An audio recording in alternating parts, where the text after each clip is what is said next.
ఒకేసారి వరంగల్ లోక్సభ నారాయణఖేడ్ అసెంబ్లీ అభ్యర్థుల ప్రకటన ఉంటుందని తెలంగాణ కాంగ్రెస్ కమిటీ అధ్యక్షుడు ఉత్తమ్ కుమార్ రెడ్డి చెప్పారు.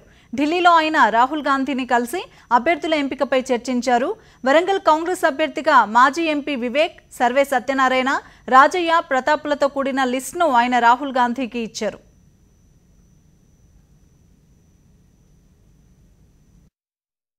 సరే, వరంగల్ పార్లమెంట్ బై ఎలక్షన్స్ పై కొంత చర్చ జరిగింది.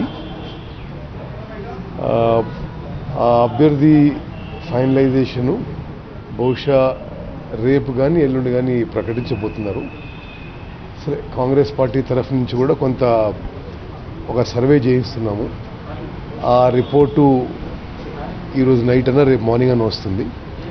అది కూడా బేస్ చేసుకొని అభ్యర్థి ఫైనలైజేషన్ కోసం ఉపయోగించుకుంటాం. రేపు దిగ్విజయ్ సింగ్ గారు రేపు గాంధీ భవన్ వస్తున్నారు. ఈ విషయమే Warangal parliament by elections, Narayankhed assembly elections, ఈ విషయాలు, అభ్యర్థుల విషయాలు కూడా రేపు కూడా చర్చించారు.